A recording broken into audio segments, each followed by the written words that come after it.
ಇಂದು ಈ ಪತ್ರಿಕಾಗೋಷ್ಠಿ ಮಾಡುವ ವಿಷಯವೇನೆಂದರೆ 17ನೇ ತಾರೀಕಿನ ದಿವಸ ಈ ಕಲಬುರಗಿ ನಗರದ ಹೊರವಲಯದಲ್ಲಿದ್ದಂಥ ಡಾನ್ ಬೋಸ್ಕೋ ವಸತಿ ಶಾಲೆಯಲ್ಲಿ ಗುರು ತಂದೆ ನಾಗಣ್ಣ ಹಡಪದ್ ಎಂಬುವರು 9ನೇ ಕ್ಲಾಸ್ ಓದ್ತಾ ಇದ್ದ.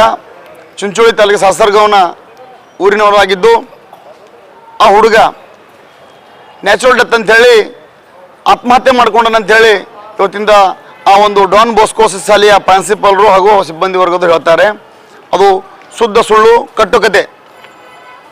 ಆತನು ಒಂದು ವೆಹಿಕಲ್ ಹೊರಗಡೆ ತೊಗೊಂಡು ಹೋದಾಗ ಪ್ರಿನ್ಸಿಪಾಲ್ ಕೊಟ್ಟು ಒಂದು ಮದ್ಯ ಧೂಮ್ರಪಾನ ತರಿಸಲು ಅವನು ಬಳಸ್ಕೋತಾ ಇದ್ದರು. ಅಂಥ ಸಮಯದಲ್ಲಿ ಆ ಗಾಡಿ ದ್ವಿಚಕ್ರ ವಾಹನ ಸ್ಕಿಡ್ ಆಗಿ ಬಿದ್ದು ಡುಮ್ ಹೊಡೆದೋದಾಗ ಆ ರಿಪೇರಿ ಮಾಡಲು ಖರ್ಚು ವೆಚ್ಚವನ್ನು ಕೊಡುವಂತ ಕೇಳಿ ಅವನನ್ನು ಹೊಡೆಬಡೆ ಮಾಡಿ ಅವಾಚ್ಯ ಶಬ್ದಗಳನ್ನು ಬೈಯರದಲ್ಲದೆ ಅವನು ಹೊಡೆಬಡೆ ಮಾಡಿದ್ದಾರೆ. ಕುಟುಂಬ ಪರಿಸ್ಥಿತಿ ಇದ್ದ ತಂದೆ ಸರಿ ಹೋಗಿದ್ದು, ತಾಯಿ ಮಾನಸಿಕ ಅಸ್ವಸ್ಥ ಆಗಿದ್ದು, ಅವನ ಹತ್ತಿರ ದುಡ್ಡು ಇರಲಾರದ ಕಾರಣ ತಂದು ಕೊಟ್ಟಿದ್ದಿಲ್ಲ. ಅದಕ್ಕೋಸ್ಕರ ಮತ್ತೆ ಅವನನ್ನು ಹೊಡಿಬಡಿ ಮಾಡಿರುತ್ತಾರೆ. ಆ ಹೊಡಿಬಡಿ ಮಾಡುವ ಸಮಯದಲ್ಲಿ ಆತ ಮರಣ ಹೊಂದು ಆ ಬಾಡಿಯನ್ನು ದೇಹವನ್ನು ತೊಗೊಂಡು ಅದೇ ಹಾಳುಬದಲ್ಲಿ ಹಾಕಿರ್ತಂತ ನಮ್ಮ ಸಂಶಯ ಆಸ್ಪದವಾಗಿದೆ. ಯಾಕಂತಂದರೆ ಒಂದು ದೇಹ ಒಂದು ಅಥವಾ ನಾವು ಆತ್ಮಹತ್ಯೆ ಮಾಡಿಕೊಂಡಾಗ ಬಾವಿಯಲ್ಲಿ ಬಿದ್ದಾಗ ಎಷ್ಟು ಲೀಟರ್ ನೀರು ಕುಡಿತೆ ಮತ್ತು 7.5 ಲೀಟರ್ ನೀರು ಕುಡಿದು ಮತ್ತು ಆ ದೇಹ ಬಾಳೆಯಾಗಿ ಇರ್ತದೆ. ಇದು ಚಿತ್ತಾಗಿ ಅಂದರೆ ಮುಖ ಮೇಲ್ಗಡೆ ಆಗಿ ಬಿದ್ದಿದ್ದ ಈ ಟೋಟಲಿ ಈ ಒಂದು ಇದರಲ್ಲಿ ನಮ್ಮ ಮೇಲ್ನೋಟ ಕಾಣ್ತಾ ಇದೆ.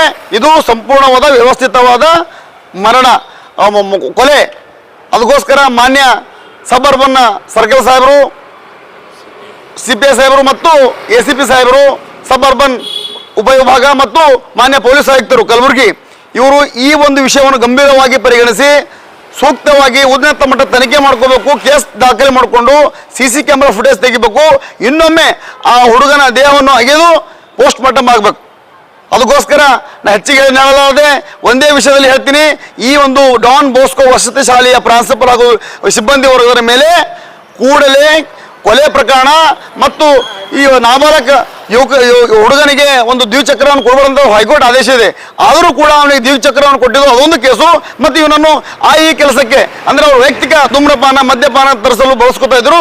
ಅದು ಕೂಡ ಇವರಿಗೆ ಬಾಲ ಕಾರ್ಮಿಕ ಕಾಯ್ದೆಯಡಿ ಕೇಸ್ ದಾಖಲಿಸಿ ಮಾಡಿಕೊಂಡು ಉನ್ನತ ಮಟ್ಟ ತನಿಖೆ ಮಾಡಿ CC ಕ್ಯಾಮೆರಾ ಫುಟೇಜ್ ತೆಗೆದು ಇವರನ್ನು ಕಾನೂನು ಪ್ರಕಾರ ಸೂಕ್ತ ಕ್ರಮ ಕೈಗೊಳ್ಳಬೇಕು. ಒಂದು ವೇಳೆ 2 ದಿನದಲ್ಲಿ ಪ್ರಕರಣ ದಾಖಲಿಸಿಕೊಂಡು ಸೂಕ್ತ ಕ್ರಮ ಕೈಗೊಳ್ಳದಿದ್ದರೆ ಈ ಒಂದು ಪೊಲೀಸ್ ಆಯುಕ್ತರ ಕಚೇರಿ ಎದುರುಗಡೆ ಉಗ್ರವಾದ ಹೋರಾಟ ಮಾಡಬೇಕಾಗ್ತದೆ. ಮತ್ತು ಈ ಡಾನ್ ಬೋಸ್ಕೋ ಶಾಲೆಯ ವಸತಿ ಶಾಲೆಯ ಬೀಗ ಜಡಿದು ಉಗ್ರವಾದ ಹೋರಾಟವನ್ನು ಮಾಡಲು ನಾವು ಹೊಣೆ ಹಾಕಬೇಕಾಗ್ತದೆ. ನಾವಲ್ಲದೆ ನಮ್ಮ ಸಮಾಜದ ಒಂದು ಹುಡುಗ ಅವಲ್ಲದೆ ದಲಿತ, ಶೋಷಿತ ಮತ್ತು ಇನ್ನು ಹಿಂದುಳಿದ ಎಲ್ಲ ಸಂಘಟನೆಗಳು, ಕನ್ನಡ ಪರ ಸಂಘಟನೆಗಳು ತೆಗೆದುಕೊಂಡು ಉಗ್ರವಾದ ಹೋರಾಟ ಮಾಡಬೇಕಾಗ್ತದೆ. ಇಂಥ ಉಗ್ರವಾದ ಹೋರಾಟದಲ್ಲಿ ಏನಾದರೂ ಅಹಿತಕರ ಘಟನೆ ಆದರೆ ಸಂಪೂರ್ಣವಾಗಿ ಈ ಜಿಲ್ಲಾಡಳಿತ ಮತ್ತು ಪೊಲೀಸ್ ಇಲಾಖೆನೇ ಕಾರಣ ಅಂತ ಇವತ್ತಿನ ಹೇಳಕ್ಕೆ ಬರ್ತೀನಿ. 2 ದಿನ ಗಡುವು ಕೊಡ್ತೀನಿ ತಮಗೆ. ಕೂಡಲೇ ಇವರ ಈ ಒಂದು ಪ್ರಿನ್ಸಿಪಾಲ್ ಮತ್ತು ಸಿಬ್ಬಂದಿ ವರ್ಗದ ಮೇಲೆ ಕೊಲೆ ಪ್ರಕರಣ, ಬಾಲ ಕಾರ್ಮಿಕ ಕಾಯ್ದೆ ಪ್ರಕರಣ ಹಾಗೂ ನಾಬಾಲಕರ ದ್ವಿಚಕ್ರ ವಾಹನ ಕೊಟ್ಟಿದ್ದ ಪ್ರಕರಣ 3 ಪ್ರಕರಣಗಳನ್ನು ದಾಖಲಿಸಿಕೊಂಡು ಇವರ ಮೇಲೆ ಕಾನೂನು ಪ್ರಕಾರ ಸೂಕ್ತ ಕ್ರಮ ತೆಗೆದುಕೊಳ್ಳಬೇಕು. ಅದಕ್ಕೋಸ್ಕರ ಈ ಒಂದು ವೇಳೆ ಏನಾದರೂ ಬಾಳಿಲ್ಲಪ್ಪ ಅಂದ್ರೆ ಉಗ್ರವಾದ ಹೋರಾಟ ಮಾಡಲು ನಮ್ಮ ಸಮಾಜದಲ್ಲಿ ಇನ್ನಿತರ ಸಂಘಟನೆಗಳ ಜೊತೆಗೂಡಿ ನಾವು ಹೋರಾಟ ಮಾಡಲು ಹೊಣೆ ಹಾಕಬೇಕಾಗ್ತದೆ ಇವತ್ತಿನ ದಿವಸ ಹೇಳಕ್ಕೆ ಇಚ್ಛೆಪಡ್ತೀನಿ. ಸರ್, ಒಂದು ವಾರ ಆಯಿತು ಇನ್ನೂ ಕೂಡ ಯಾವುದೇ FIR ಇಲ್ಲ ಮತ್ತು ಪ್ರಕರಣ ತನಿಖೆ ಇಲ್ಲ, ಏನಿಲ್ಲ. ಈ ಒಂದು ಕುಟುಂಬದ ಈ ಒಂದು ಹುಡುಗ ಗುರು ಹಳಪದೇನ 9ನೇ ಕ್ಲಾಸ್ ಓದ್ತಾ ಇದ್ದ. ಅವರೆಲ್ಲ ಸಹೋದರರು 5 ಜನ. ಆ ಸಹೋದರಿಗೆ ಆ ಪ್ರಿನ್ಸಿಪಲ್ ಕರೆ ಮಾಡಿ, ಆ ಫಾದರ್ ಕರೆ ಮಾಡಿ, ದುಡ್ಡು ತಗೋರಿ, ಇಲ್ಲಿಗೆ ಮುಗಿಸ್ಬಿಡ್ರಿ, ನಿಮ್ಮ ತಮ್ಮನೇ ಹೋಗಿ ಆತ್ಮಹತ್ಯೆ ಮಾಡ್ಕೊಂಡಂತ ಒಂದು ಕಟ್ಟುಕತೆ ಕಟ್ತಾ ಇದ್ದಾರೆ ಸರ್. ಬಬಲಾದ್ ಮತ್ತು ಸಾವಳಗಿ ಗ್ರಾಮ ಸುತ್ತಮುತ್ತಲ ಗ್ರಾಮದಲ್ಲಿ ಎಲ್ಲರಿಗೂ ಗೊತ್ತದ. ಆ ಹುಡುಗ ಬಹಳ ಕಿರುಕುಳ ಕೊಡ್ತಿರು, ಆ ಹುಡುಗಿಗೆ ಹೊಡಿಬಡಿ ಮಾಡ್ತಿರು, ಹೊಡೆದು ಇವತ್ತಿನ ದಿವಸ ಆ ಹಾಳು ಭಾಗದಲ್ಲಿ ಸಂಪೂರ್ಣವಾಗಿ ನಾನು ಘಂಟಾಘೋಷವಾಗಿ ಹೇಳಕ್ಕೆ ಇಚ್ಛೆ ಪಡ್ತೀನಿ ಸರ್. ಈ ವಿಷಯದ ಬಗ್ಗೆ ಮಾನ್ಯ ಜಿಲ್ಲಾ ಆಡಳಿತ, ಯಾಕಂತಂದ್ರೆ ದಿನಕ್ಕಿಂತ ವಸತಿ ಶಾಲೆಗಳು ತಲೆ ಎತ್ತವೆ ಕಲಬುರಗಿಯಲ್ಲಿ. ಇಂಥ ಕೇಸ್ಗಳು, ಇಂಥ ಪ್ರಕರಣಗಳು ಬೆಳಕಿಗೆ ಬರಲಾರದೆ ಅಲ್ಲೇ ದುಡ್ಡು ಕೊಟ್ಟು ಮುಸ್ತಕ್ಕಂಥ ವ್ಯವಸ್ಥಿತವಾದ ಪಿತೂರಿ ಇಡೋದು. ಇದರೊಳಗೆ ಎಲ್ಲ ಅಧಿಕಾರಿಗಳು ಇರೋರ. ಮತ್ತು ಇವೆಲ್ಲ ಈ ಒಂದು ಜಿಲ್ಲಾಡಳಿತ ಏನು ಮಾಡ್ತಾ ಇದೆ?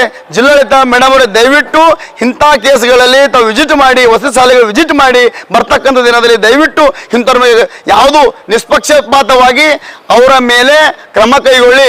ಬಡವರ ಮಕ್ಕಳಿಗೆ ನೋಡಿ, ಇವತ್ತಿಂದ ಇವ್ರು ತಮ್ಮಗಾಗ್ಯದ, ಇಂಥ ನಿಮ್ಮ ಮಕ್ಕಳಿಗೆ ಆಗಬಾರ್ದು, ಮತ್ತೊಬ್ಬರ ಮಕ್ಕಳಿಗೆ ಆಗಬಾರ್ದು. ಇದಕ್ಕೆ ಇಂಥ ಕೃತ್ಯ ಮತ್ತೊಮ್ಮೆ ಮರಿಕಳಿಸದಂತೆ ತಾವು ಕೂಡಲೇ ಕಠಿಣ ಕ್ರಮ ಜರುಗಿಸಬೇಕು. ಅವ್ರ ಮೇಲೆ ಇಂಥವ್ರ ಮೇಲೆ ಆಕ್ಷನ್ ತಗೋಬೇಕು. ಯಾವುದು ನೋಡ್ರಿ, ಇವತ್ತು ಇಷ್ಟೆಲ್ಲ ಪ್ರಕರಣ ಆಗ್ಯದ. ಮದಿಗೊಮ್ಮ ನಮ್ಮ ದಕ್ಷಿಣ ಮತಕ್ಷೇತ್ರ ಶಾಸಕರು ಹೇಳ್ತಾರ, ಬಬಲಾದ ಸಾವಳಗಿ ನನ್ನ ತವ್ರ ಮನೆ ಇದ್ದಂಗಂತ. ಆದರೆ ಬಬಲಾದಲ್ಲಿ ಎಂಥ ಪ್ರಕರಣ ಆಗ್ಯದ, ಕೊಲೆ ಮಾಡಿ ನಮ್ಮ ಹಡಪದ ಸಮಾಜದ ಒಂದು ವಿದ್ಯಾರ್ಥಿಯನ್ನು ಕೊಲೆ ಹಾಡು ಆಗಲಿ, ಈ ಫಾದರ್ ಆಗಲಿ, ಪ್ರಿನ್ಸಿಪಾಲ್ ಆಗಲಿ ಮತ್ತು ಸಿಬ್ಬಂದಿ ವರ್ಗದವರು ಹಾಳು ಬದಲು ಹಾಕ್ಯಾರ. ತಮ್ಮ ಗಮನಕ್ಕೆ ಬರಬೇಕು. ಮನೆ ಶಾಸಕರೇ ಒಳ್ಳೆಯವರಿದ್ದೀರಿ, ಒಳ್ಳೆ ಕೆಲಸ ಮಾಡ್ತಾ ಇದ್ದೀರಿ, ಅದೋಗಿಲ್ಲ. ಇಂಥ ಒಂದು ಕಡು ಬಡವರ ಮಕ್ಕಳ ಸಲುವಾಗಿ ತಾವು ಧ್ವನಿ ಎತ್ತಬೇಕು. ಯಾವ ಅಧಿಕಾರಿಗಳು ಇನ್ನೋರ್ ಆಗ್ಯಾರ, ಹೊರಗೆ ಬರ್ಬೇಕಂತ ಇವತ್ತು ಮಾನ್ಯ ದಕ್ಷಿಣ ಮತಕ್ಷೇತ್ರ ಶಾಸಕರು ಕೂಡ ಹೇಳಕ್ಕೆ ಆ ಪ್ರಿನ್ಸಿಪಾಲ್ ಅವರು ಡಾನ್ ಬೋಸ್ಕೋ ಶಾಲೆಯ ಪ್ರಿನ್ಸಿಪಾಲ್ರು ಮತ್ತು ಅವ್ರ ಸಿಬ್ಬಂದಿ ಫಾದರ್ ಅವರು ಇವರ ಸಹೋದರರಿಗೆ ಕರೆ ಮಾಡಿ ದುಡ್ಡು ಕೊಡ್ತೀನಿ, ಇಲ್ಲಿಗೆ ಮುಚ್ಚ ಹಾಕ್ರಿ ಅಂತಕ್ಕಂಥ ಕೆಲಸ ಆ ಒಂದು ಫಾದರ್ ಆಗಲಿ, ಪ್ರಿನ್ಸಿಪಲ್ ಅವರಾಗಲಿ ಮತ್ತು ಸಿಬ್ಬಂದಿಯವರು ಮಾಡ್ತಾ ಇದ್ದಾರೆ. ನಾವು ದುಡ್ಡಿಗಿಲ್ಲ, ಇಂಥ ಪ್ರಕರಣ ಮರಿಕಳಿಸ್ಬಾರ್ದು, ಇಂಥ ಮತ್ತೊಬ್ಬರ ಮಕ್ಕಳಿಗೆ ಆಗ್ಬಾರ್ದು ಅಂತ ಇವತ್ತಿನ ದಿವಸ ನಾವು ಒಂದು ಹೋರಾಟ ಮಾಡ್ತೀವಿ. ಈರಣ್ಣ ಹಡಪ ಸಣ್ಣೂರು, ಜಿಲ್ಲಾಧ್ಯಕ್ಷ ಹಡಪ ಸಮಾಜ ಕಲಬುರಗಿ.